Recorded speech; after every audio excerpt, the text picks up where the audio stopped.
What is up, y'all? Thank you so much for tuning into Just Talking today. I'm so excited to bring to you my beautiful guest speaker here, Stephanie Noble. What up? Hey! She is an amazing coach. She's an addiction counselor, and she is the wizard of mindfulness. So, you guys, welcome, Stephanie. Hello. Thank you for having me. Yes, Stephanie. thank you. Yes. That's where today. Thank you for coming. And today is the first time that we're recording in here. Now we have like this cute little chair set up and everything. It's gonna be so amazing. I know, it's so cute. Isn't it just like fun in here? Yes. So, and we're recording it. And so if you guys are a part of Powerhouse on Facebook, you guys get to have these videos live. So it's pretty rad for you. I'm part of that group on Facebook. You are. Awesome. You are. So Stephanie is here today to talk to us about mindfulness, and we just got on talking about some mindfulness throughout the day, and it's just been like so amazing of what mindfulness really can do for you and can change your life. And I'd love for you to tell our listeners and our viewers at this point now is how that helped you get over limiting beliefs and your struggle with addiction and stuff like that. I think it's really important for us to bring awareness for addiction and how that really affects people. Yeah, so I first learned about mindfulness in treatment, and I wanted nothing to do with it. It was the most uncomfortable thing ever, sitting and trying to just mindfully breathe, paying attention to my thoughts, letting thoughts go. It was the worst. And I feel really bad for my mindfulness therapist. I was not nice to him, like at all. It was sad. So I apologize to my mindfulness therapist.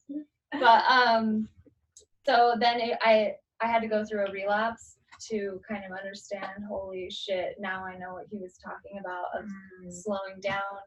When my thoughts come, I can put some space in between me and my thoughts, and I don't have to immediately act on them. Right. And that was hugely helpful, and just kind of this aha moment of like, oh my gosh, like I could have saved myself so much suffering had I just slowed down, paid attention, and then chosen a wiser path. Yeah. Instead of just, I think of using and I go use or whatever. And it's still, I mean, I'm in recovery now for years, and I still use it of like thoughts can come up, limiting beliefs can come up, and I don't have to like live there. I don't have to continue that down that rabbit hole of those thoughts where I can just kind of, I'm going to let that go and choose something else because it's not serving me. Right. So I love that. So that's how I like got introduced to it. And then since that kind of aha moment, I've just gone all in with mindfulness. I love that mindfulness is like a practice too, right? So you said you've been doing it for years now. So how crazy of a journey has it been for you of just like going on this beautiful path and seeing your awareness from starting it 4 years ago to now, and like the beauty of that practice? And what would you say has been maybe some ups and some downs of that to help people realize like it's not just a straight and narrow path, like it is a journey. Yeah.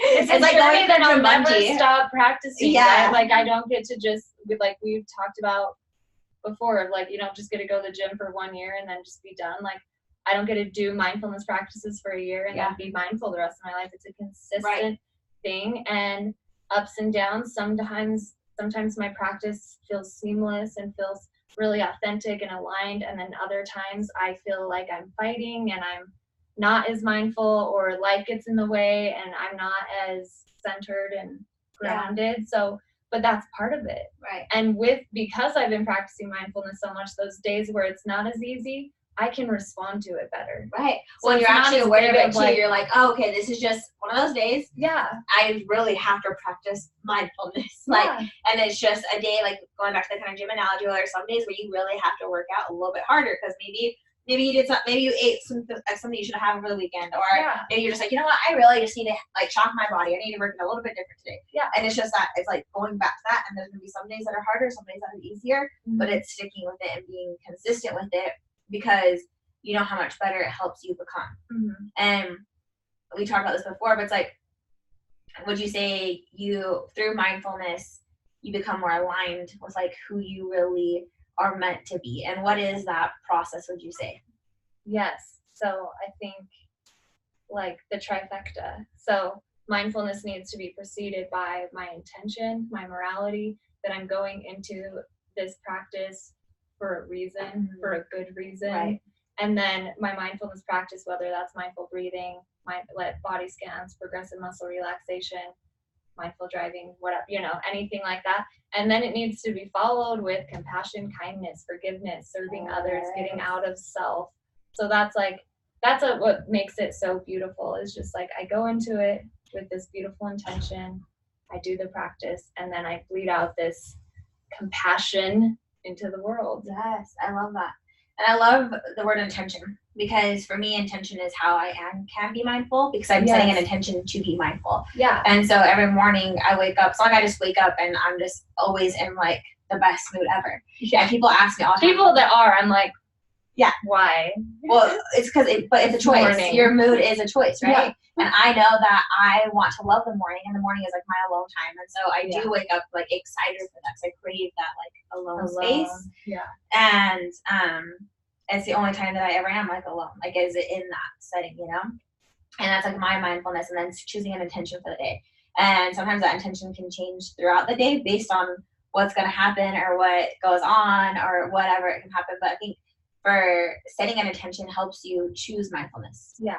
How do you help like your clients with kind of deciding or helping them like through different ways of being mindful and like choosing intentions and like being intentional with just like your life, living a life of true intent, I think. And I know that's what I talked about last week on my podcast, but it's like really intentional living is mindful living, because you're choosing to be aware, and then you're realizing the power of choice, and like just that word and how that does to your brain. Like, okay, you're like a brain guru, so like I want you to bring up like all the brain stuff, because I like that. To me is just the most powerful thing. And I love that people can see like through positive psychology and through really rewiring of your brain, like you can really let go of so much, and you can heal yourself so much.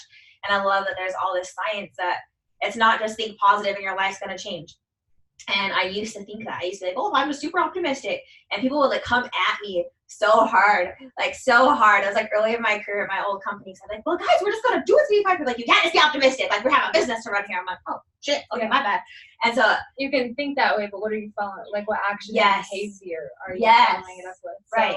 So going back to, you asked how I help my clients with this. So coaching-wise, it's the routines, setting intentions, and then I go through like a whole module on mindfulness of mindful breathing, body scans, all that kind of stuff.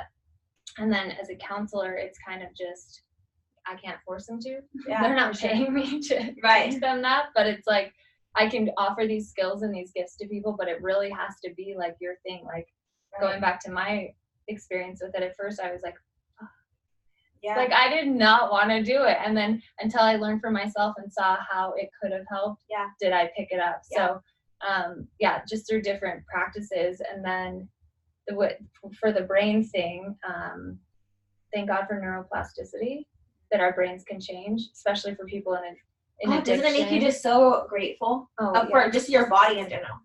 Just gratitude for life in general. But it's like your body heals itself. Your body can do so much for you. The things we do to our poor bodies and to our poor minds. And it still like is giving us life. And then it will let us heal and change and be like, okay, fine, we'll take off that coat. Like, let's put a new one on. Like, it's just so crazy. So thankfully. Yeah. Especially for people like me. But so the mindfulness stuff, it's evidence-based. Like we talked about, I like evidence-based things. I want facts. I want proof that it's going to work. So with mindfulness practices, it kind of slows down the amygdala, which is your fight, flight, or freeze, your animal brain. That's what makes us the same as survival. Right? So it's just this very reactive. And that's how we're conditioned to our whole life, I would say. Is like we're conditioned to just be in the survival reactive mode versus I want to thrive, I want to live, I want to like, oh, let's run the world, like run your life, like, and like, okay, keep going. So then the prefrontal cortex is more, I don't know, more lit up. And that's where all executive functioning is. That's where my decision making is, problem solving skills, my morals, my values, my personality is there. So instead of being this reactive person, I can just, what path do I want to take? This old way of being that didn't serve me as well, or just this new way of, this is going to serve my greater good. Right. Am I going to take that path? Right. So it really changes your brain with consistent practice, just like your body changed drastically with all the gym stuff. And if you do yoga, your body, right? Like it's just mindfulness will change your brain. 100%. Mm-hmm. And it changes your brain, and through that you change your life, because everything starts and ends in your mind. Whatever you think about, you become about. Whatever you think about is what you create your perception, you create your reality, because you attach the feeling to that, right? And if you're choosing to live in a victim mindset, then becomes your reality. If you're choosing to live in like, wow, what's the gift of this? What's the beauty of this? What's the beautiful lesson of it? How can I choose to see this from a different sort of lens? Mm-hmm. It's beautiful what that does. So that brings you in tune with who you're created to be. And then it brings you this mindfulness, because you're like, holy cow, like you're so thankful for the journey, because you're no longer seeing it as it held you back. You're seeing it as the gift that pushed you forward. Yes. And I don't know, let's talk about that, like gratitude just in general, and like gratefulness, and how that comes with mindfulness. Yeah.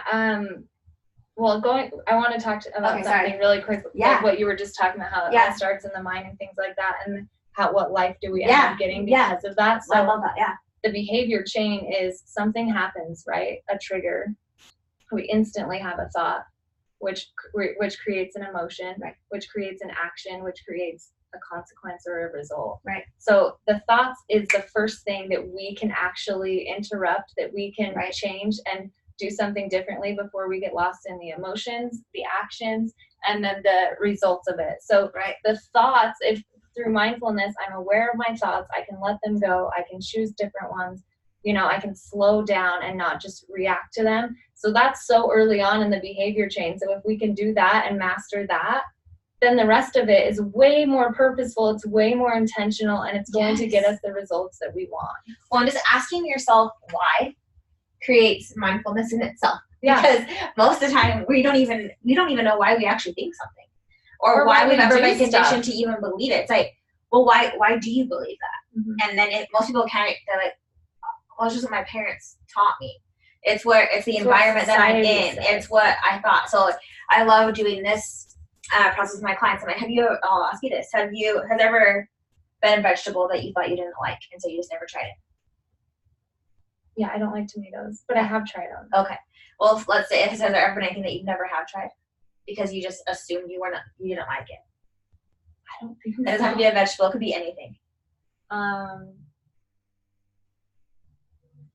No, I've tried almost everything. Well, I love your mindfulness. But I don't love onions, and my dad hates onions. So I think for a minute, me, my sister, and my brother, we grew up thinking we hated onions because my dad hated onions. Yeah. Come to find out, my sister likes them. Yes. I still don't like them, but I get that's what you're saying. Yeah, right? Yeah. It's like that. We go our whole life thinking we don't like something, so we just don't try it. Because we were just told it. Right. Or because we were around someone the first time they were like, ew, I don't like it. You're like, oh, I must not like mushrooms either. Because if they didn't like it, I don't like it. Mm-hmm. And I used to hate sushi because I was around people who didn't like sushi, and so I was like, oh, I must not like sushi. It must taste weird. Yeah. And then I finally tried sushi. I was like, oh my god, it's the best thing of my life. Why have I not had this every day? Yeah. And I became slightly obsessed with it. Yeah. But it's like my whole life, I missed out on this amazingness because I thought I didn't like it. I thought I didn't like fish. Yeah. But really, I just never had tried it. And so it's like sometimes we think we might not like it, but you have to just try it. Have you ever really tried just to ask yourself why, or tried to figure out why you really believe in that? Try to figure out what do I actually believe in? What do I know about myself? Because the more you get to know about yourself, you're like, whoa, actually I have. Why have I been doing this my whole life? I actually hate it. Yes. And it's just crazy, just that internal talk that brings that one question of why can bring up mindfulness. Slowing down and paying attention to our thoughts. We're just letting them run the show. Yes. And then we're in that behavior chain of, now I feel something because of this thought. Now I do something because of this feeling. Now I get something because of what I did. It's just a never ending cycle of autopilot. Right. Where I'm not being intentional. I'm not slowing down to think, is this something I believe? Is this something I like? Is this not something I like?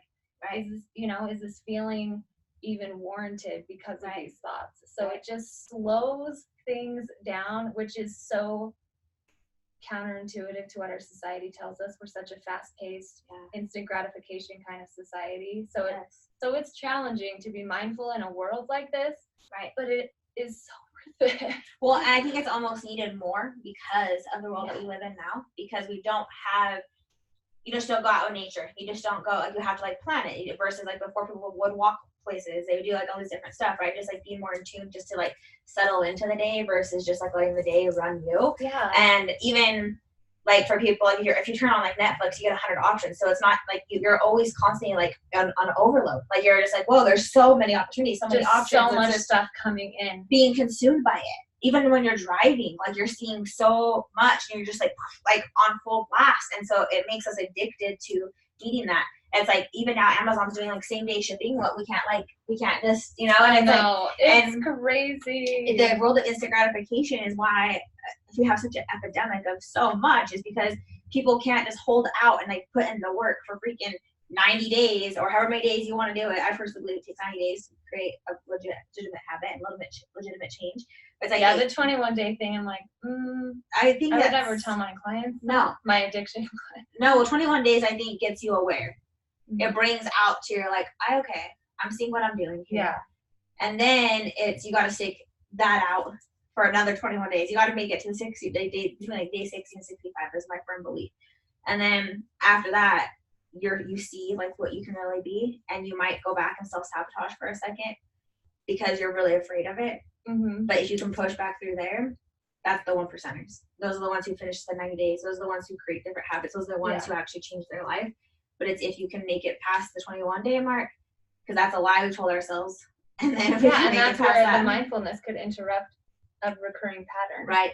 Of like, I get to the 21 days, I give up, and I slide back to what's comfortable, or I slide back to these old beliefs and patterns and habits and behaviors. So if you can get to that point, and then it's I want to give in, I want to give up.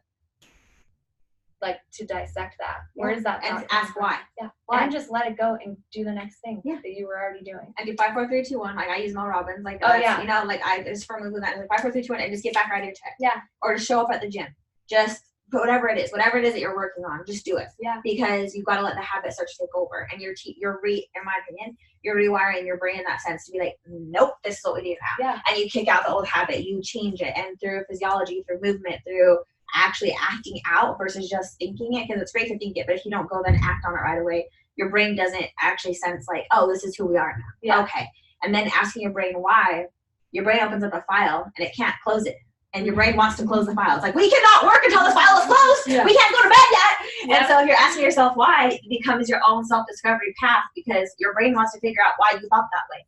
And it's crazy what one 3-letter word can change in your life. Yeah. You know? And thoughts can change your brain, like the physiology of talk your brain, about that. And behavior. So with thoughts and behaviors, we're opening up new neural pathways to replace old ones. Yes. Like we talk about this in the addiction treatment field, because for so long it's I use, I drink, I numb. That neural pathway is deep. Yeah. And it is just so easy, and it's so easy. And the way to close it, our brains are very high functioning and sufficient and efficient. They want an easy way to do things, and we convolute it so much. So if we have this old way of being and this old pathway of like, this is what I do, instead of, and it could be anything, it doesn't have to be addiction. Addiction just happens to be the most intense version of this. Yeah. But instead of going to the gym, I go get donuts, or I binge eat, or I whatever that looks like. Yep. So it's hard at first, but then eventually if you choose a new way of being and you get past that 21-day mark, you get to the 90 days, this other pathway is closing. Absolutely. Because your brain is, and I love how you said it's a deep rut. It's like, because you literally have to like repack the dirt and like fill that hole. So it's taking all the construction that was in Utah. Y'all it takes a while for a road to get taken care of. Right? It's always so it's like that. And it's being patient. And so in those times of, am I going to fall back in my own pattern, or am I going to continue on this more purposeful path? Be mindful, right? Because you have that moment of waiting. Right. Like as fast as this world moves, you have the moment to wait and then to choose, which will close up this other path. I think, and then you get to choose to slow down. And then when you slow down, you can actually speed up. Oh, yes. I never understood that. I'm like, you do not slow down to speed up. No, this is a lie. No. Because you're like Energizer Bunny. I'm like, we speed up to speed up. Let's go. Yeah, we go fast. Yeah, and we do not slow down. And learning to how to slow down and to not judge myself to slow down or to feel guilty has been probably the hardest part of mindfulness for me. The judgment. Yeah. That's the hardest part for everyone. Right? Because as humans, that's what we do. Why? Tell us about that. Because we want the world to make sense. We want to feel safe. We want to know what box I'm putting this in so that I know what's happening in my surroundings so I feel safe.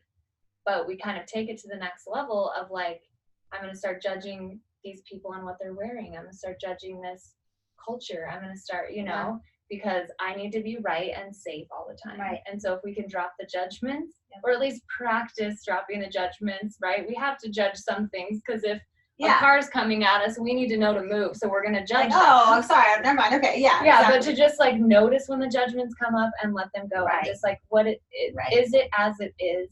What are the facts without the story? And to just let that go. And I think, and to more of like our women audience, I think a lot of women hold on to that in their body weight. And there's a lot of weight and guilt and shame in that. And especially for moms, like we go and like just a small perfectionism, just perfectionism in general, for men and women, is that it makes us feel like we have to do everything so perfect. And we just judge ourselves so much. And then our mindfulness is just judgment rather than anything else. And so then you're in this constant rut of comparison and judgment. And like, it literally makes you so unhappy. And it's just a choice to choose like, wait, I don't want to think that way anymore. I want it to be different than that. And then just choosing that. And then it's bringing that awareness up and being like, wow, okay, me judging less brings my heart to just be open and to love more. And then you love yourself more because you're judging yourself less, Yeah. And it's just, I'm a perfectionist myself. Yeah. I work on it, but it's hard. Yeah. But like the work I've done around it is I have the limiting belief that I'm not good enough. Mm-hmm. I'm going to set the bar. Wait, what? Yeah. Shocker, right? No, I think I'm the first one. I think so. We should probably for sure document that. I don't think anyone's ever said that. Yeah, absolutely. But so because of that, which I think everyone has, I'm not good enough. I set the bar so high, the perfectionism, right, so that I always fall short. So then I validate that I am not good enough. Right. So it's just a vicious cycle of the judgment. I'm not good enough. Yep. I'm judging myself. Yep. I better do the best of the best, the most of yep. the most. Oh, but I never can because it's unattainable. Yep. Then, I'm validated. Yeah. So I think everything kind of goes back to, we all operate on our beliefs. Mm-hmm. Like that's where all of it comes from. Absolutely. And then just realizing that you have the power to change that and the choice. And just by being mindful and choosing to do that and showing up that way. And then what that does, what that overcomes, and just how much that can really help you just to live a completely different life and just be consistent with it. Mm-hmm. I love it. Yeah. What would be your a book you recommend to our audience about mindfulness? Anything Jon Kabat-Zinn. Okay. He's like the godfather of all things mindfulness. Okay. He was one of the first to bring it to the West. He was taught by all the Eastern Buddhists, so he knows this. He knows what's up. Yeah. And he founded MBSR, Mindfulness-Based Stress Reduction in Massachusetts. Cool. So he has one, Mindfulness in Plain English, was for like beginners and stuff. Wherever you go, there you are. Then he has like a 4 or 5 book series of like meditation is not what you think and all these kind of things, right? Because I think a lot of people have this misconception about mindfulness that it's just this like, I'm just sitting on a mountain, and same with meditation, right? But mindfulness, like I'm just sitting on a mountaintop and like I have no thoughts. So if that's not what it is, then I'm doing it wrong. I can't meditate. I can't be mindful. Right. And it's not that. Mindfulness is just at all. Paying attention to the present moment on purpose, non-judgmentally, for a higher self-understanding and for more wisdom. Right. And it can be mindful breathing, body scans, progressive muscle relaxation, mindful driving, mindful showering, mindful anything to get us out of autopilot where we're just more intentional. Yeah. We're paying attention to our thoughts, our body sensations. Get in your body more. It's wise. It's so wise. Yeah. It will tell you what you need. And it's like just being in tune with yourself, being aligned with yourself, and just checking in will tell you so much of what you need. And asking yourself what you need and seeing and using it. If your body hurts in specific areas, it might be trying to tell you something. Check in with it. Ask it. If you are having a hard time speaking your truth, maybe your throat might be a little itchy. Yeah. Maybe there's just some different things. Like your body really does try to tell you things to help you be like, hey, here's some alertness. Like, it's not just that you're reacting into anxiety or whatever maybe the moment. It's like it's helping you to ask yourself like what's really going on and check in with yourself. And your body is smarter than you think. So check in. It's way smarter than you think. Right. And mindfulness was actually used in the beginning to help chronic pain patients where medication wasn't enough for pain. So mindfulness was helping. So like with body scans, I'm going to breathe awareness into the tension in my body. Like I had a knee injury that I don't just have physical pain with, but emotional pain with it because it caused a lot of further addiction issues in my life, right? So because of the emotional attachment I have to it, when I would do body scans, I would skip right over my knee. I was like, I'm not going there because I have an emotional attachment to it. Then I was told that's where you need to spend the most time, is in your knee. And as I did that and I breathed mindfulness into it and I focused on it and I let it be as it is and I dropped the story around it, it doesn't hurt as bad as I always thought it did. Right. And it's wild because my emotional attachment made it worse. Yeah. And in Buddhism, that's what they say, attachment is the cause of suffering. So I had an attachment to this. Isn't that crazy? And I made it worse. It wasn't as painful as I thought. It's like we're doing it to ourselves. We literally hurt ourselves just because we keep sorry, my eyelash keeps like coming out. We keep like reliving our past. We keep reliving in a moment that we don't need to even go to it. You might not even realize that you keep reliving it until you actually become aware to it. And you're like, what? I've been hurting my knee this whole. I've been the knee slapper. Like what? What's been going on? What? There? It wasn't you. It was me. What? That thing really is real. What? Okay. Yeah. Yeah. So yeah, just paying attention to your body. Your body will tell you emotions before your brain can make sense of them. Body holds trauma. So just to be in your body and to listen to what that has to say has helped a lot too. That helped me so much through my trauma was like through hot yoga was love that because I just had to be so in tune in the moment to make it through. Like, cause you're gonna die, you feel like. And then having to stare at myself in the mirror. That's what really like helped me just to like let go and like realize what my trauma was in that moment. And like it really started from my head, learning how to realize it, right, and then working all the way down to my toes. Yeah. Because it was still like how I saw myself. So it's like my mind. Then it was really how I saw myself. Then it was how I spoke to myself. Then it was how I let myself love myself. Yes. And then it was where I was carrying it, and it was like letting myself see all that and like just releasing it. And then, like, legit, like, shitting it out. Like, I'm not kidding, but you literally, it's and like then a toxic. stepping into something better and, like, having the ability to choose. Yeah. I love that whole thing you just said. It's mind, body, soul. It is. And it's that process. And then I think when you get to your feet, then you step into who you want to be. Yeah. And you don't go back. And, like, I'm choosing a different path. Yeah. And that's the choice. That's the beauty of that. It's the beauty of life is that every day you get a choice. And if you are on the verge right now of like leveling up or leveling down, just remember you always get a choice. I think is so important, right? And like, you're always one decision away from something different in your life. And whether that be a good thing or a bad thing, it's all just what you decide to think of it. Like that mindfulness of that. And I don't know. So what would be something you want to motivate our listeners with that, with through mindfulness and to just look into it, slow down, just be with your breath. Like in times of anxiety or stress or whatever, your breath is always in the present moment. So you can always anchor. Your body and breath are always in the present moment. It's our minds that go back and forth from past to future. So to just be in your body, notice it, pay attention to your breath, and just start somewhere. And just know that it's not an overnight thing. Like I've been doing it for years, and sometimes it's easy, sometimes it's not, but it is what it is. Yeah. So it's always gonna, like, it allows me to respond to life in a much calmer way. I love that. Versus just reacting. Yeah. And then when we react, we're not always our best self. Yeah. And so I think when we talked about that a little bit earlier too, it's like it helps you be proactive and it even helps you be more aware of like your time and how you are with everything. It brings awareness to your whole entire life. It's not just like one area, it's like your whole freaking life. Yeah, and it just builds you up to be this grounded, aligned person with it has good intentions and is stepping with purpose. Yeah. And so when life happens, which it always will, it's never gonna stop. I just get to choose how to respond. Exactly. Because that's the only thing I have control over. Yeah. Isn't it cool that we have control? Yeah.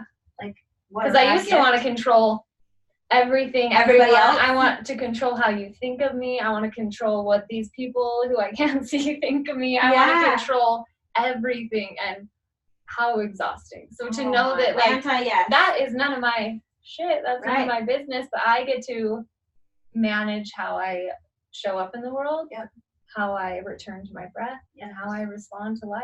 I love it. So it's wonderful. Yeah. So good. I love it. Well, is there anything else you want our listeners to know about you, or how can they reach out to you if they want to do some one-on-one coaching with you? If they want to just connect with you, what's the best way for them to reach out to you? On Instagram, it's at Noble Willow is my coaching business. Facebook is just Stephanie Noble, which you got to add the wizard in there or something. I since know, we're right? now, we're gonna claim Noble Willow Wizard. Yeah. No, the willow tree has a lot of symbolism of just being mindful and growing in places that shouldn't, and just being able to bend without breaking. So that's why I called my course Bending Without Breaking, which will open in January. But one-on-one coaching, if you want to do that, reach out to me, and I'm gonna do some workshops and stuff. I'm gonna have you come speak. Okay, you got it, girlfriend. However I can help support you. Yeah, you're amazing. Just Thank keep you. killing it. Thank you so much for coming on and being here today and just being mindful with me and teaching me mindfulness and just like being you. You're beautiful and you're so amazing. Thank you. I hope you guys all connect, and I kind of forgot that we were recording most of it, so I was just like really attuned with you. So I was like, I literally was turned from the camera the whole time. Sorry, y'all. So hello, here we are. Hey. I tried to look a little bit, but I'm like, but it's I'm just, it's just, isn't that funny too that you make so much more direct eye contact now with like mindfulness? Oh yeah. Like it's crazy. Sometimes people say it intimidates them because I don't break eye contact. Yeah. And I'm like, oh, I'm sorry. And they get like awkward about it. They're like, oh, stop looking at me. I'm like, oh, sorry. Was that too much? Well, because I want to see the world and I want to be. I want to see it from your view though. Like I want to make such intense eye contact with you so I can see what you're seeing. Like I feel like it helps me, So people are like, we're here in this together. Yeah. I'm like, let's ride the wave. Let's ride the wave. But anyways, thank you guys so much for tuning in to Just Talking. Make sure you go follow Stephanie. You guys can learn a ton from her. If you're local in Utah, you guys can join her workshops. And again, thank you so much. And you guys just have the best day of your lives. Ask yourselves why. Challenge yourself with some mindfulness. Check out some ways to meditate. Just, try to be aware. Tune into you. Yeah. Be present. Hey, all right. Have the best day of your lives. Bye.